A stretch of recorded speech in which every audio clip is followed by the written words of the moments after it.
Hello, hello, hello. Welcome, welcome, welcome. Come in, come in, come in. So you guys, today I'm doing a review on um, Power Ghosts, okay? Book 2, Season 2, Episode 2, Selfless Acts. So we start out with Tariq as dreaming again, okay? He's basically, throwing some clothes inside this fire. You got Kanan telling him you need to man up. You're supposed to be a man now. You got to do what you got to do. And then he's, calling out for his mother and he's saying, I can't leave you. He looks at the phone and he's getting an image of Tasha crying in the phone. And so he don't want to get rid of this damn phone, even though his ass should have been got rid of it and should not have been answering it in the first damn place. Okay. But of course, it's Tariq. So what can we expect? He gets a knock at the door with NYPD telling him to open up. And at the same time, Braden is basically texting him, is it a go with the stuff? And he tells him, yeah. And they're telling him to grab his shoes, that they need him to come down to the station. And he's like, for what? And they're basically like, well, you'll find out when you get there. And we have Kane coming out of this deli with, I don't even remember his name. I'm just going to call him Cornball because that's what he is to me. I mean, you a cornball and you stupid if you sit in there recording every place you go to, everything you buy. Is beyond ridiculous. If somebody wanted to kill you, they know exactly where to come to because you got to post every damn thing, okay? I don't know if he posts when he go to the bathroom too. Then Kane gets a call from, rather a text from Mecca telling him to come see him. And so he tells the guy he gotta go and he goes about his business. We then get Tate with Stern, bull crapping behind.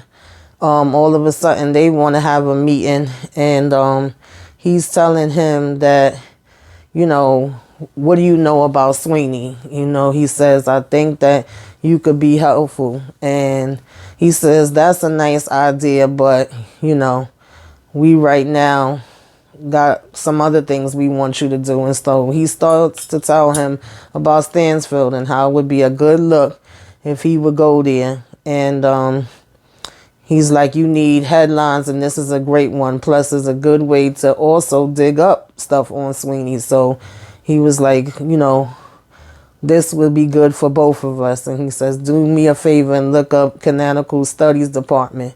And so when he looks it up, he sees Professor Megram. And I'm really starting to wonder, okay, what is, Professor Megram connection to so many people? But anyway, Tate says to Simon, oh, you know me so well. And then he lifts up the glass after seeing, his drink or whatever after seeing her there. And so then we get Tariq at the station and he sees Yaz and he's like, what are you doing here? Like, what is going on? Because he probably more than likely thought this had to do with the whole situation going on at the campus, but it has nothing to do with that. And so you got Cooper, raggedy ass there, telling him that his grandmother was in a DUI and basically, she crashed into a car. Nobody was in it, thank God, but they still basically had to process the case. And Yaz is there, looked like she got, some kind of bruise on her head and a bandage. And so Cooper tells him he'll be back in a couple minutes. And, Tariq is asking her if she's all right. And then we have the grandmother come and say, because he was like, Big Mama, why would you have Yaz in the car? And she's like, it wasn't my fault. Your sister was supposed to be at a sleepover. I need to have some time off to myself too. And quite frankly, I agree with her. I don't think Yaz should have been left in the first place. And she's like, I'm 62 years old and I'm tired. Look at all the things that I've been through. Raina, your father, my daughter's gone. And she was like, sometimes it gets to be too much. Yeah, maybe I had a drink or two. I think you have more than a drink or two, Grandma. And to be honest, I don't really care for this storyline that they making her drunk, but that's where we at. And so he was like, you're right, Grandma. And she basically, Cooper then comes and tells them that Yaz is going to have to go into foster care. And he's like, nah, not no damn foster care. Like, let her come with me. And he was like, no, the dorms wouldn't be acceptable. And your grandmother's not going to be able to get her until, she goes back to the court and whatever. And they find out about her case. And then, of course, Yaz is saying she wish she could come with him. And then he's like, we're going to get through this. Just stay there for tonight. And so the lady's telling him how it's a really good home, that she's known the family for years. And, of course, Tariq don't want to hear that. He's like, I'm her family. And, that's definitely understandable. And so he's promising Yaz that he's going to get her out of here. And I'm like, damn, y'all done got Yaz up in damn foster care. Like, come on. And so you got Kane coming to Mecca house. I do not trust this man. I do not trust this man. I do not trust this man. Okay, remember I said that. Definitely feel like he having ulterior motives, and there's way more to his story. And there's a chef basically in the front, cooking. And basically Mecca's telling him he needs to be around, aware of his surroundings. And he was like, last time I saw you had a lot of questions. Now today is mine. He was like, who are you trying to impress? And what was you trying to do with that fight that was risky and foolish? And of course, Kane is just like, listen, I've been doing this all my life. I was trained from when I was little. And he talking about Bahu. And he was like, oh, well, I've been in the game since before I was born. And, my family or whatever. And then he's like, oh, where are they? And he's like, they around my mom's.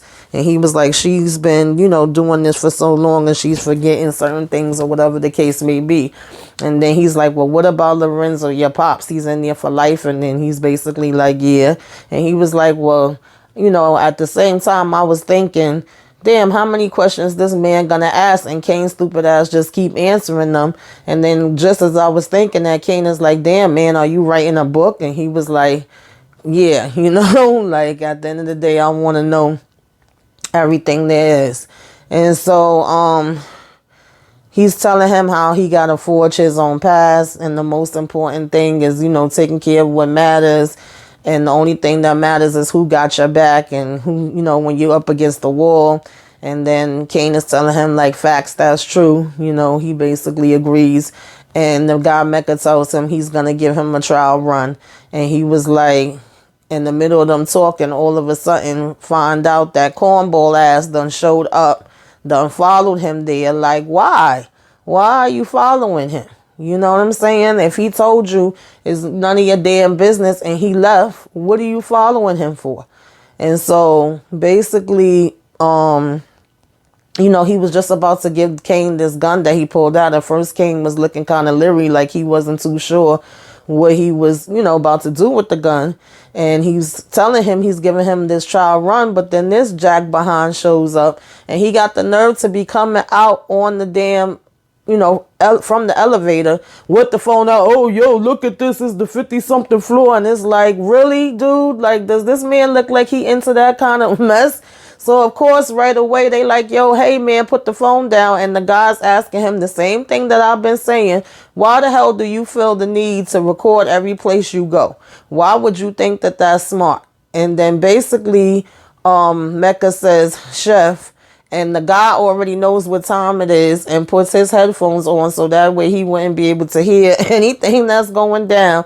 And then the guy's, cornball is trying to say, oh, Mecca, no disrespect, I'm sorry, and he was like giving him a pound. And when he went to give him the pound, Mecca basically grabbed his hand, twisted his arm, started popping them fingers back, and was like, this is what I was just trying to tell you about with watching who's your surroundings and watching who's around you and who you keeping company with. These are the things that matters. And he was like, if you hanging around he was like, I was wrong about you. You're not ready for this shit. If you hanging around this, then you can't deal with me. Get the fuck out, basically. And I'm like, and he was like, take this bitch with me. In the meantime, he's popping each finger while he's saying this. And the guy's like, oh God, oh God, oh God, come on. And then Kane is pissed off like, now, like, get out of here. And first of all, Kane, you should have been killed him, but that was your dumb ass. So anyway, Tariq goes to see Method Man, and he's asking him like, yo, why the hell you got Sax working here?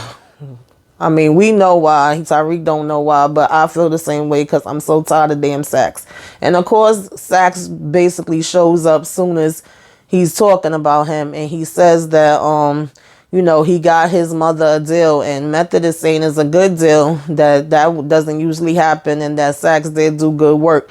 Basically, she would he's saying that it wouldn't be, he's not making no promises, but he'll do the best that he can. And then, Meth is like, yeah, that is a good deal. And he was like, it's good to have a white man around, I guess, like, in other words, the only reason why he was able to get that deal is because he white, because he was like, they probably wouldn't have gave that to him if he would have went in there. So, after Sax walks his ass out, he had told him to excuse them. Tariq is basically telling Meth, like, yo, do not trust this dude. And he's like, I'm going to let you in on a secret. He was like, neither am I. I mean, you pay, I pay, that's it. And so he was like, can he find his sister a home? And he was like, I'm sorry, I can't do that. He was like, Yasmin has to stay in the system until your grandmother has her hearing, and he don't got much pull in family court. That's out of his reach. And so he's like, you need money and someone with influence, you know what I'm saying, to help you out with this particular situation. So then you got Rashad meeting up with Professor Migram, Professor Love Doctor. And he's like, this is not what I was expecting, because they got cops there doing interviews with the students or whatever. And then he's telling her, oh, you're absolutely studying. And she's like, if you don't mind me saying so. She like, I do mind, and I'm not your, welcoming committee. So she don't seem like she's really interested in having him there. She was like, what this is. They basically just trying to, switch one high profile black man for another one. And then he tried to call her by her first name, and she was like, no, it's Professor Milgram. And he was like, duly noted. And she basically gave him, this pamphlet and was like, listen, it's a debate today, but I think it's best that you just sit and listen, like, she don't want to hear shit from him. So then we got this funky ass cop. I'm not liking him. I'm not liking his vibe at all. He just shows up talking about NYPD, can I talk to you? And he wants to talk about Professor Milgram with her sponsor. And he's basically like, oh, we've been through your phone records. We know that she's been contacting you. If it's any information you have, you don't have any type of privilege, you have to tell us. And if she's did anything criminal activity. And she's like, no, it ain't no damn criminal activity. It's nothing like that. And so this man just really seems to have a hard on for Carrie, no pun intended, but he really seemed like he's going extra hard when, like, what would make him think that Carrie would be in criminal activity? What would make him think that she would murder somebody? Is there something more things in her past that we don't know about, that he knows about, why he would just go so hard on her of all people right off the back? So I find that interesting. And then he asked her to tell her about the relationship that she had with Jabari. And, she just kind of has a funny look on her face at that point. And then we get Zeke basically announcing that he's going to go into this NBA draft just like Monet asked him to. And he's saying he's still looking at his options. And, they asked him, did this have anything to do with the off-court season? And he was like, not at all. I put all those issues behind me. I'm 100% focused on playing ball. And he's just, like, oh, there'll be plenty of time for that later. Thank you. Then Monet stops him and asks, like, all these issues, behind you, are you going to be okay with everything? And she was like, don't forget you're a target now. Everybody's going to be coming after you, especially women. And remember, I'm the only one that has your best interest in heart. And I'm like, Monet, that's up for debate. Okay, sweetie, because I don't think you got his best interest in heart. I think you got your own best interest at heart. And so, Brandon is basically on the phone with his brother telling him he don't want to pledge no damn Zeta, Beta, Kappa or whatever. And he's like, I gotta go. And then when he get off, he's asking Tariq, like, where were you? Because, of course, as usual, he's trying to move the product and he's trying to get in touch with Tariq. And Tariq was busy with the situation with his grandmother and sister, so he couldn't answer him. So he's basically putting him up to date on that. And he's telling him, well, can you go ahead and handle the product by yourself? Because I'm a little tied up right now. And then Braden is asking him, like, you trust me to do that? And he was like, yeah. And then he was like, oh, okay, cool. Because Tariq was like, he got a lot of shit going on right now. Then we get to him going to class and seeing that what's his name? Tate is there, okay? And Tate is looking like, wait a minute, Tariq is here? Like, I gotta bump into this dude again? And so that was funny to me. And then the teacher basically introduces him to the class. And we get Monet talking to this guy about fixing these windows. And the daughter's telling her that the windows don't need to be fixed. Like, it shouldn't cost that much. And, they don't need all of those done. And she's telling them that she wants to get everything. Then the daughter's telling her she wants to go to school. She's like, this could actually be very useful. 60% of the NBA players are broke within 5 years because people are always robbing them. And I could be able to use, what I learned to help Zeke. And then she's basically like, oh, you just want to try to get up to that school. And I know it's just convenient that they got a class up there that you could take. And she was like, school and the streets don't mix. And I don't understand Monet's logic. Like, you would be quick to want Zeke to get in the NBA to help your family.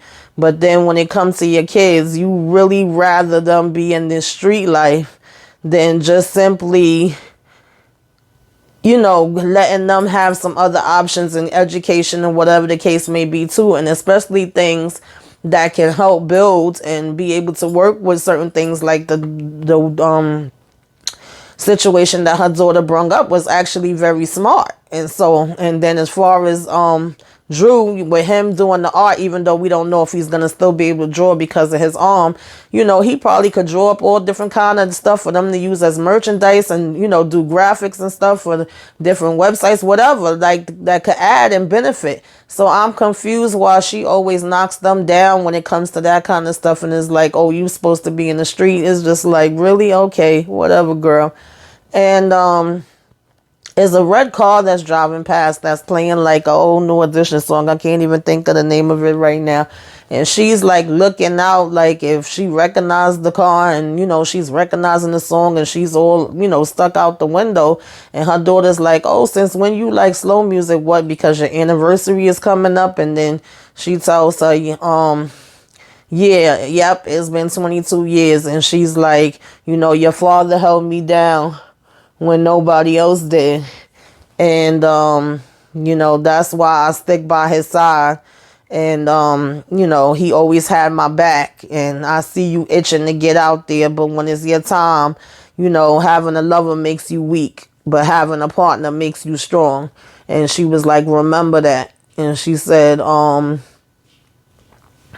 Tariq ain't never gonna be that D. And I'm like, he's his own man. But your man is locked up for life, so I'm confused. I don't know. Maybe y'all know, because that don't make no damn sense to me. Okay, I'm just being honest.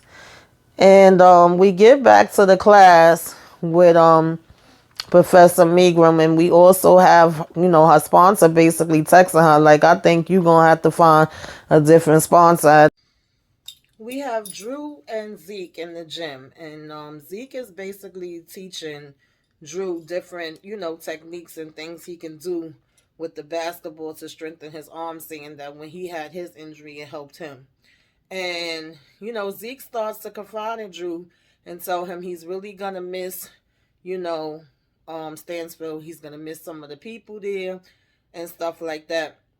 And Drew is like, I get it. I'm going to miss them too.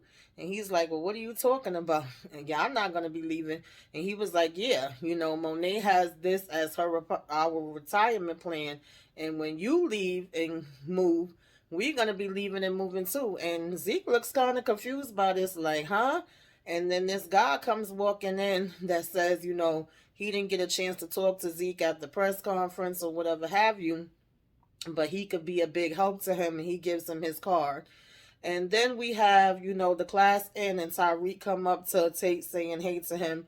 And he's like, oh, well, hi, Tariq, fancy seeing you here. And then he's like, oh, I figured, did you mean what you said with one back, one hand washes the other, or you scratch my back, I scratch yours. He was like, I think it might be beneficial where we could help each other. And he was like, what can I do for you? And so Tater's basically like, Tariq, there's nothing you could do for me. And then he's like, as a matter of fact, do you know any Westerns by chance? So Tariq is like, yeah, as a matter of fact, I do. So, of course, when he says that, now Tate done switched up and he's kind of interested now. And he's like, okay, young brother, maybe there is something I could do to help you. But just as they about to get into it, here comes damn Detective Kevin again. Oh, Tariq St. Patrick, I need to speak to you for a minute. And then, Tate seeing a cop coming up to him, he's like, keep your head up, brother. And he's looking like, Tariq just always seems to, like, him and his family always seem to attract the police. And so Detective Kevin comes in and says, like excuse the office, sorry, this was the only thing available. And he's like, I'm just speaking to all the students. Have you heard anything about the Jabari murder? And then he's like, no, not really. Did anybody say I did? And he's like, no, just asking. And he said, well, did you notice any odd behavior? Did you notice, anybody hanging around him? And he was like, honestly, detective, I've been so tied up with the situations going on, with my family, with my mom, my sister, and things of that nature, that I wasn't looking at what anybody else was doing and what their personal, relationships was. I'm busy juggling schoolwork, so I haven't been focused on anything else. And he's like, are you aware of any personal relationships, anything suspicious? And Tariq is basically saying no to everything. Then he's like, how about faculty? Have you ever noticed any tension between him and any other professionals? And then he literally goes, let's say Carrie Milgram. It's like he's so up this lady behind. And then Tariq goes, actually, yes, there was some rumors, about them being together. I don't know, if it's true or not, but people were saying that. And he was like, I don't know if Lauren told you about this, but they had a party and these two got into a pretty heated argument. So now damn Tariq is throwing him a bone with damn Carrie. And he's like, thank you. That was very helpful. Like, he's so happy to have somebody say some damn dirt on damn Carrie's name. And Tariq, he's just trying to push the shit off on him so they'll look in another direction. So I get it, but I'm like, damn, man. So then you got Effie on the bed, making out with some chick or whatever. I'm like, oh, okay, Effie, all right. And in the middle of her doing that, of course, she gets a knock at the door because it's Braden trying to bring her the supply. And he's late, so of course she's pissed off, like, and he's trying to like tell her, Tariq had whatever with his family, and he's like, well, wait a minute, because he notices the girl in the back. I guess he wasn't expecting to see that, and he's like, well, I'm a queer ally. I'm like, yo, he's stupid. And he was like, if y'all want, I could join it. Effie basically cuts him off right before he could get into that. And then she asked the girl if she can excuse them for a minute. But the girl was basically like, you know what? I got to get to class anyway. So, and she looking all pissed off that he done interrupted her and she ain't get to get her thing off, I guess. So she's like, I'll see y'all. And so then he's saying, Effie, I'm sorry. And she was like, miss me with the excuses. Like, I don't want to hear all of that. And she's like, goodbye, and closing the door in his face and like grabbing the bag from him or whatever. And then he's still saying, Effie. So he's basically driving home, and the brother was asking him about doing something with him, and he was like, listen, I'm not home right now. He was like, well, where the hell are you? And he was like, bye, I got another call. And it's basically Effie calling him, telling him he got to come back, that the stuff is stepped on. And he like, what the hell are you talking about? And he's still trying to talk to her, but she had hung up already. And then he tries Tariq, and he turns the car around to drive back to her. And then we get Tariq basically, ignoring the call, meeting up with Kane. And he's like, yo, I spoke to the cops. And Kane is like, what? And he was like, yeah, I spoke to the cops. It's cool. It's cool. It's all right. It's all right. And he was like, they talking to all the students, but look, they found another suspect, and I know who it is. And Kane is like, who is it? And he was like, it's the nigga's ex. And he was like, one of the professors? And he was like, yeah, so this is not going to pull back on us, So he said, well, make sure she take the weight. And he says, I already got a plan. So he was like, we good? He said, yeah, we good. So then he basically gets another, he sees there's a whole bunch of messages from Braden 911, and he's like, I gotta go. And so now he's heading to Braden to find out about, this whole situation with the packages. Then we get funky ass. Ugh, I don't know why. I can't stand that they even put this man on the screen, let alone a damn sex scene of him. Like, no, thank you. We do not need it. Damn Cooper, fucking nasty ass. But anyway, they get that. And as soon as, the girl gets her nut off, he's basically like, oh, so how was your day? Basically making small talk and saying what's going on with you. And he's like getting at her, I guess, because he feels that she defends criminals, like what's going on the dark side. Like he got a damn nerve to talk and gonna say some shit about, because she was like, listen, it's in the Constitution, everybody deserves, somebody to be a lawyer for them. And so he's like, oh, you sold to the devil. And she's like, oh no, it was just for rent. And so anyway, she starts telling him that Carrie Megram is the damn suspect. Like, it's already getting around. And he's like, wait, she's the damn professor at Stanfield. And he's like, well, she ain't no damn murderer. And they was like, maybe, And of course, she got to end up telling him that the detective Kevin is on the case, and on the list of Reynolds advisories is Tyreek. So it's like Tyreek damn name comes up in the middle of the shit again. And then Saxe is like, fuck Tyreek. Like, no matter what, Tyreek is still damn in there. Like, I don't even know what is wrong with Tyreek. He swear he ahead of the game and he don't be. And so then we have him looking at the phone again, like if he's debating whether to delete this damn text from Tasha or not, and he's knocking at Monet's door. And he basically asked Diana if she can drive him up to New Haven. And she's like, are you crazy? That's a 2-hour drive. Like, I can't do that. And, Monet would kill me. She was like, and that's maybe 3 with traffic. And he's like, I understand that, but this is business. And he was like, I really need you to help me. He was like, it's about those drugs that you packaged for me. You got to come. And so, she goes to go with him or whatever. And so then you have Braden driving up, and Effie and this chick is in the middle of this big argument, and the chick is singing, y'all done screwed me over. You dropped that shit off. I don't care. Someone better make it right. I'm gonna fuck you up. And Effie is telling Braden to shut up, and then she's like, yeah, shut up. And then she was like, listen, this bitch sold me some bullshit. And they like get up in each other's face, and then they start fighting. And Effie goes to pull out a gun, and the guy that was with the girl basically slaps the gun out her hand, kicks it away, and he starts beating the shit out of Braden. So in the meantime, while Effie is beating the shit out the girl, Brandon is getting his ass beat, and I'm like, come on, Brandon, you better get up. And then finally he does get up and flip him over, and he start getting the upper hand. And then we have Effie in the mirror, fixing up her do and whatever, I guess, after kicking the girl's ass. And you got Brayden laying on the bed or bruised up. And then you have Tariq and Diana show up, and Effie's like, who's this chick? And he was like, listen, she's the chick that worked with us, and she drove us up here. And he basically introduces like, Ellie, die. So then she's like asking, oh, are you with him? And then she's like, no. And she was like, you know what? I don't even care. And I'm like, yeah, Effie, you shouldn't care. You just literally was laid up here with a chick, but okay. So then she throws the bag at, Tariq, like, yo, this is some bullshit. That's some sugar that they gave you. And he was like, well, we didn't touch the bag, so it had to be from when we picked it up. And Brayden is like, listen, don't look at me.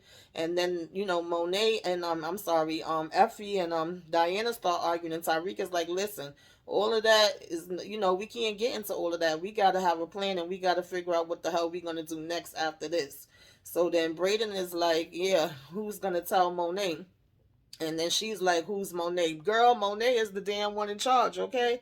So anyway, Diana gets home, and her brother tells, Drew tells her, yo, Ma been looking for you. And when she come walking around the corner, of course, Monet is coming out, and she's like, where the fuck was you at? And then she's like, listen, I was with Tyreek and this is a fake product. And she puts the bag down. Monet takes it out, basically tastes it. And she was like, this motherfucker. She was like, wow, that had to be Rico ass. I'm glad I killed him. And I'm like, huh? That's all you gonna say to that? And she was like, well, I guess we gonna be doing some baking tonight. We gonna be making some cakes. And she's like, this is a part of the game. She seemed to take that a little light to me. And then they was like, for real? That just happened? They was looking confused too and looking at each other. And they like, yeah, okay, that just happened. So we get Tyreek, no, I'm sorry, we get Drew sitting outside the house. He's looking at, some of his paintings and drawings that he had up on Instagram. I guess thinking about whether he ever gonna be drawing again. He's looking at the boy's profile that he had met at the school. And who should come driving up but Kane? And he's like, oh, you're not supposed to be here and you shouldn't be here. And he's like, I know. And so he starts singing, I apologize. And Drew was just like, whatever. And then he was like, what you said at the hospital that I only think about myself, I felt that. And he was like, I want to make it right. I want to help you. And then Drew was just still looking at him like, help me how? And he's like, get in the car. So, Drew's looking funny for a minute, but he does get in the car and they end up at the gun range. And I guess he's like telling him, you in charge of the family now. Because he was like, why would you bring me here with a bum hand? And he was like, the family needs protection, so you got to learn how to do this. And he was like, come on. He said, I can't shoot with a lefty. He was like, that's okay. You don't need motor skills. You know what I'm saying? Just basically point and shoot. And he's lifting up his arm and, guiding him. And he's like, now focus. And so, it's all good. It's all good. It's all good. Try again. Just keep going. Like, you'll get it after a while. And Drew picks it up and he's shooting and he starts actually shooting better. And then they both shooting at the same time and he looking at him smiling or whatever. So it's like that's a way for them to connect or whatever the case may be. And then he started making small talk like, how's D? And she's like, she's good, she's bugging though. He was like, she had ripped off Rico. And then he's like, but now we need a new connect. And he was like, what y'all gonna do? He was like, I don't know. And he was like, well, I might be able to help y'all out with that. And so I'm like, this is Kane's way back in. And Drew kind of looks over to him like, you got to connect? Okay. So we get Zeke coming to Professor Megram's house. And he's like, oh, you look nice. And, giving her a hug and kiss. And she congratulates him on, the draft. And he's like, listen, she was saying that's really exciting. He said, yeah, it is, it's wild. So he was like, listen, I really think we should talk about some things. He says, I thought that I would finish school first. And then she's like, no, Zeke, I get it, don't worry about it. And he was like, but right now I gotta look out for me and my family. There's a lot of pressure, a lot of people depending on me. And he was like, I just had to come and tell you in person that I don't want to give you up, but like we have to stop seeing each other. And then she's like, I understand, Zeke. I get it. I understand. But she kind of looked like she was a little shocked, like she wasn't expecting him to come there to say that to her. But nonetheless, he did. And she was like, good luck, Zeke. And it looked like he was going to give her a kiss. And then she just gave him a hug. And then he was like, bye, Carrie. And so he leaves. Now, when he get downstairs, he's still standing there for a minute, like if he was contemplating whether he want to go back up or whatever, or, just looking at it one last time, I guess, saying goodbye. And he looks up at the window, and then he goes walk off to get in the car. And who is just lurking outside her damn house in the car looking and sees Zeke when he's walking to his car? But Professor Hardon, okay? Detective Hardon, I should say. Like, this man is really starting to make me feel like he is a little too creepy with him. It's definitely not just about the job. And like I said, why he want to go so hard on her. And then he comes up after Zeke and knocks at her door and was like, what was Zeke doing here? And she was like, why do you care? Why are you watching me? And why did you talk to my damn sponsor? And he gonna talk about you moved the couch. And she was like, is this what is about what happened between us? So I need to know what happened between them, okay? Inquiring minds do want to know. But he was like, what was he doing here? And don't lie. And she's like, I'm not talking to you without my lawyer. He said, fine, don't talk. Shut up and listen. He says, up until recently, there was some sort of tumultuous sexual relationship with Jabari Reynolds, and you lied to me about it. Now, why would you do that? And he was like, you worried about an ongoing, investigation, and you're a prime suspect. And she was like, oh, that's because I knew you would draw the wrong conclusion. She was like, I didn't kill Jabari. And then he was like, where were you? And she was like, I was at home. And he was like, alone, really? And she was like, yes. He was like, because you and I both know you don't have an alibi. And then she said, well, Zeke was here. Now, Carrie, I don't know if you made a mistake by bringing Zeke into it and saying he was here. And then he was like, wait, Zeke was here between the hours and 7-11. Your student, Ezekiel Cross, was here.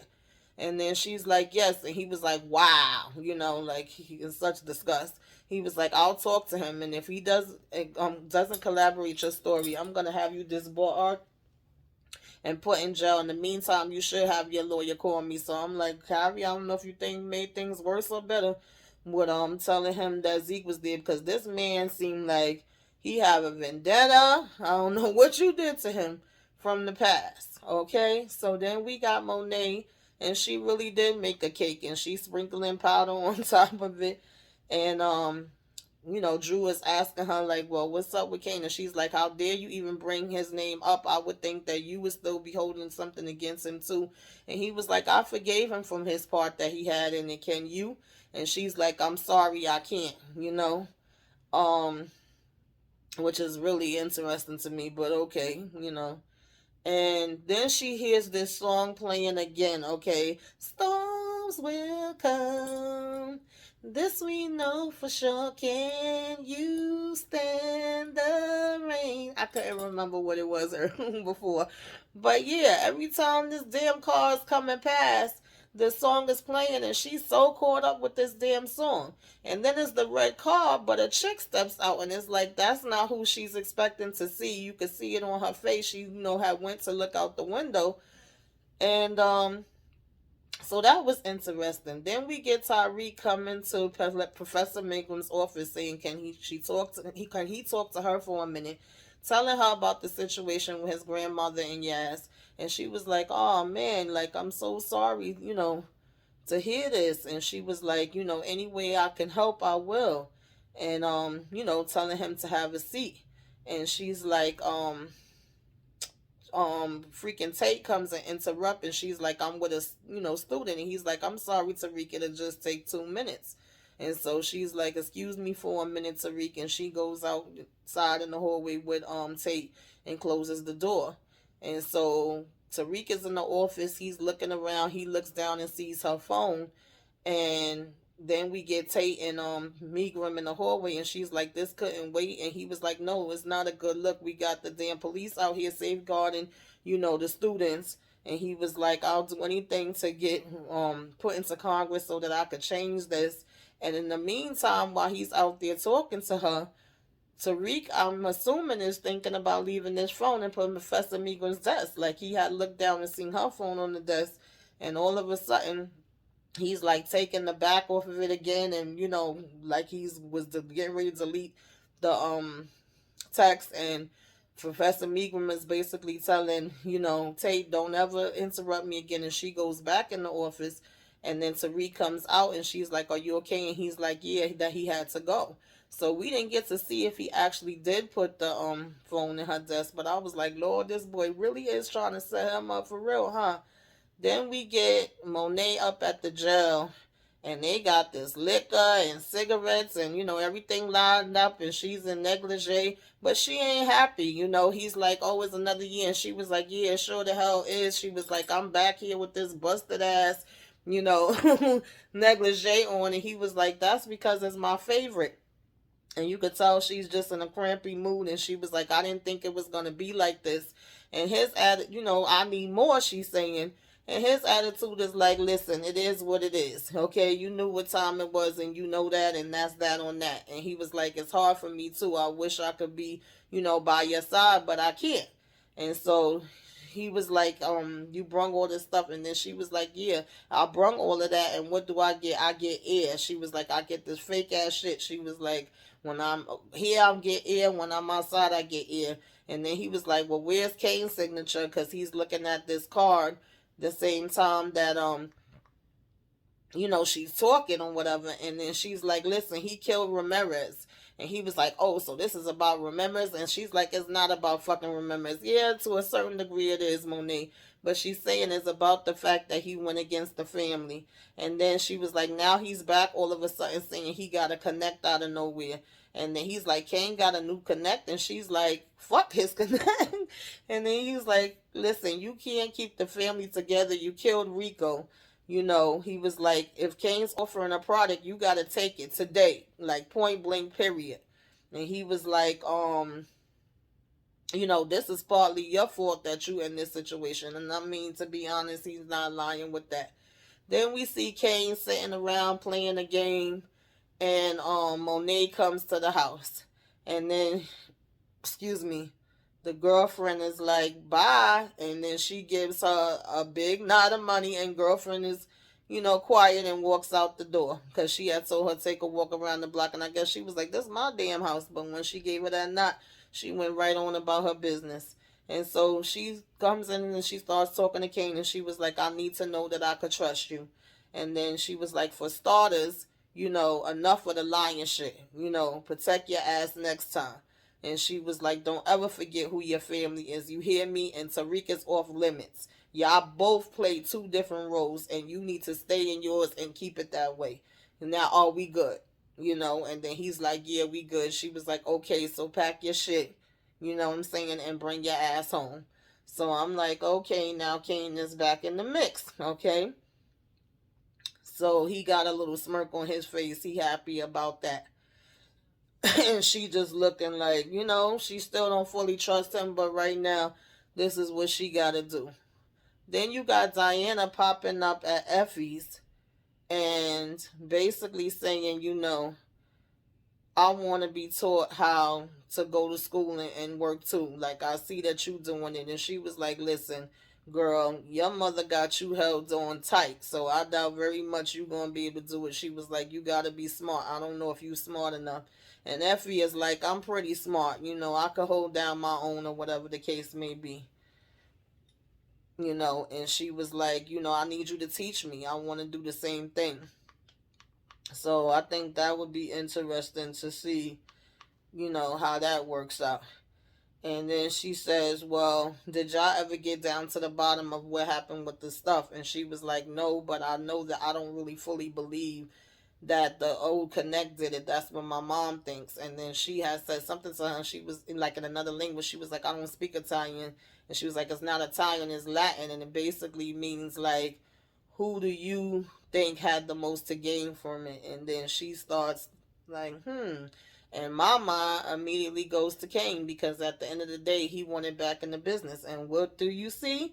The next scene, Kane has all the drugs on the table. He's talking to Mecca, and he's basically saying that he had to swipe it from some low-level cat that had it parked in his garage. Braden, remember, said it was parked in his garage, so that means he followed him there and took the stuff.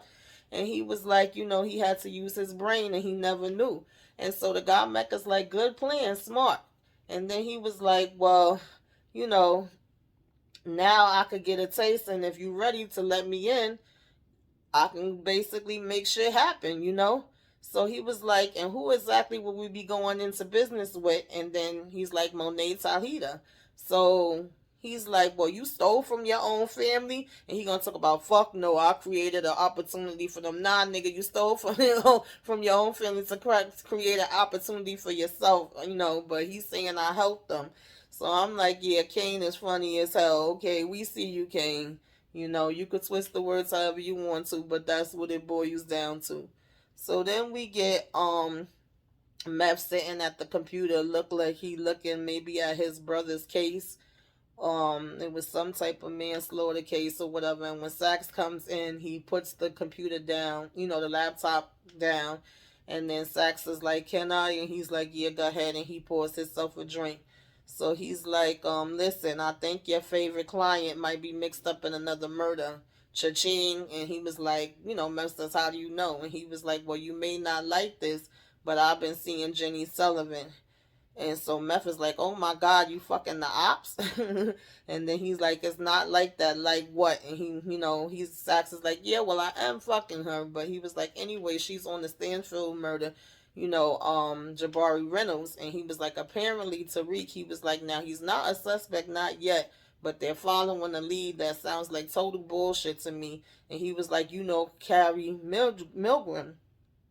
And so Meth is like, "What?" Like, Carrie Milgram is the lead suspect, and he walks over to where, what's his name, Cooper is now. Now he's kind of interested, and he's like, "Well, we might have a problem." And this is he was like, "I thought you would have a problem with my entanglement. You wouldn't want me involved." He's like, "Nah, we gotta look into this. We gotta get more info. You gotta get inside." Like now, Meth is all interested. So I'm like, "Well, what the hell is Meth's tied to Carrie Milgram?" Like everybody seems to have some tie to this lady. So anyway, they show Carrie, and Tate comes, and he's like, "Oh, I'm about to head out. I wanted to know if you wanna." And he was like, No. Oh, okay, I get it." He was like, "Maybe some other time. Good night." And I'm like, "Yeah, Tate, nobody want to be bothered with your ass. I don't know why you keep trying it, but bye, okay?" And so then Carrie goes in the drawer to get her keys, and it doesn't look like Tariq left the phone there after all, okay? So we see him, and he's walking. He actually has the phone in his hand. You got these pledges out here about to get spanked. You got these other guys, doing their little chants or whatever. You got a big barnyard fire going, and he walks up to the fire and basically takes the card out, throws that in the fire, and then takes the phone and throws that in the fire afterwards. And I'm just like,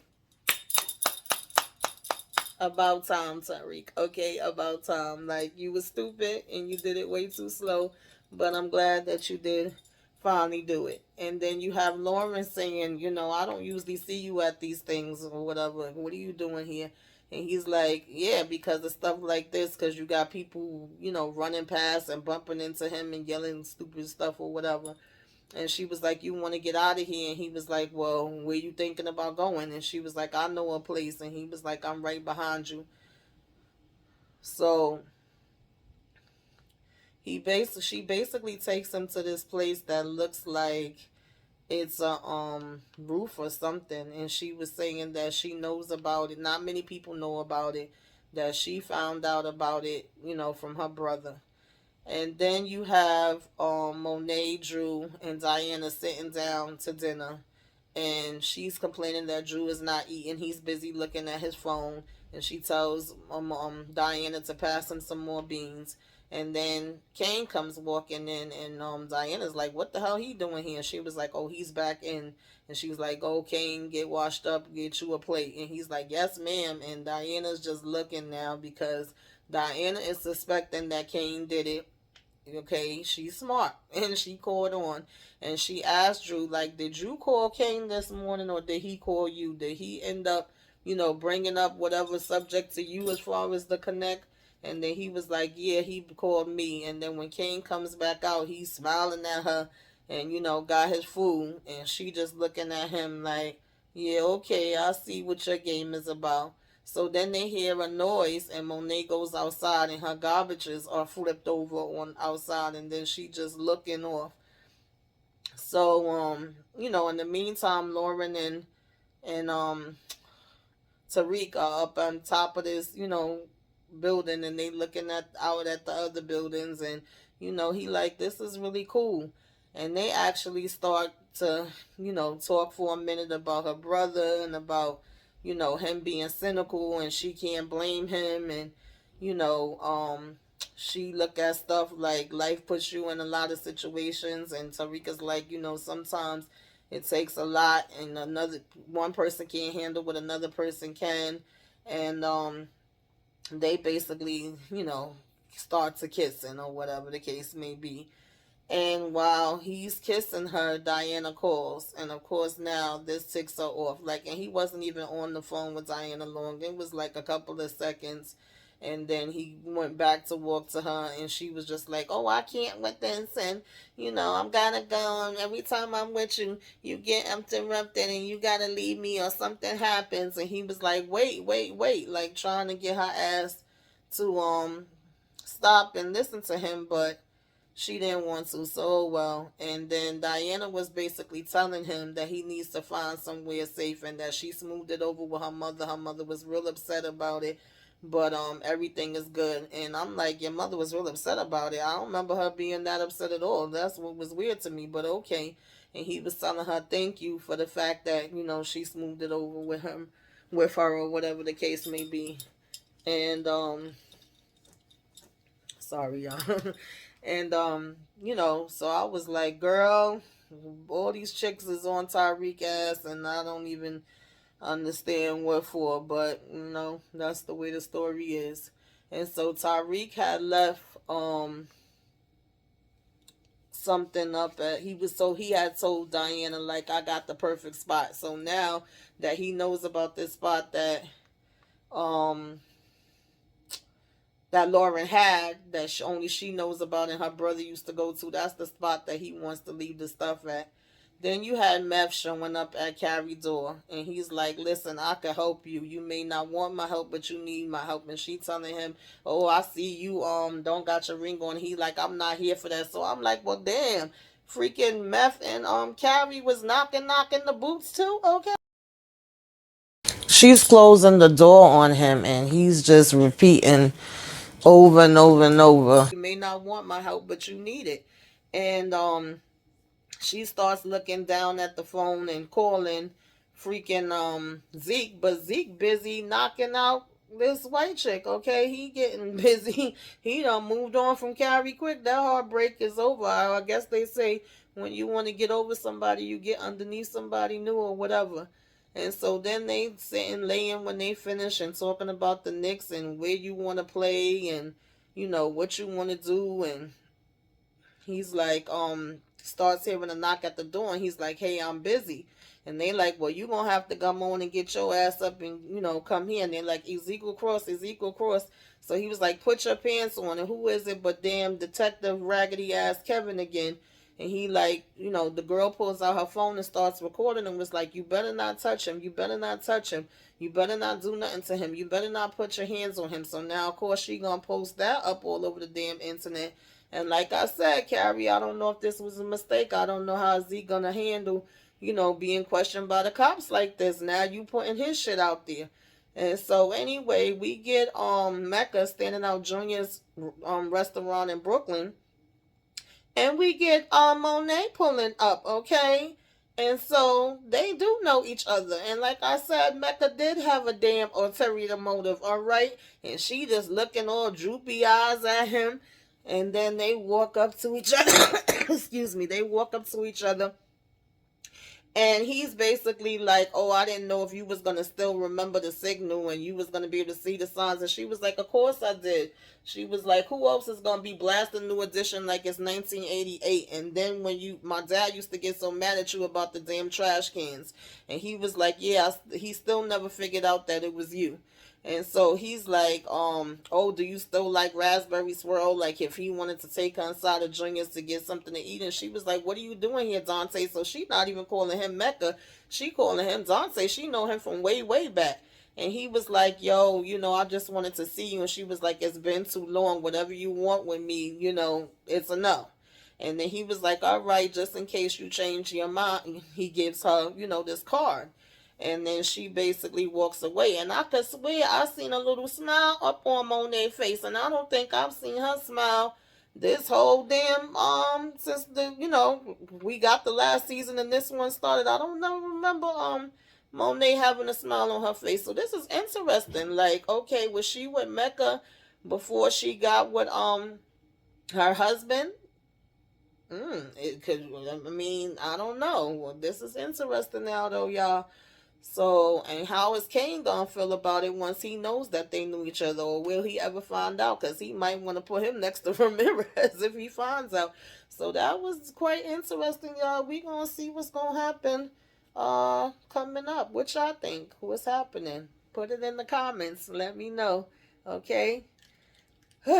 Like, comment, and share. Talk to y'all later. Toodaloo.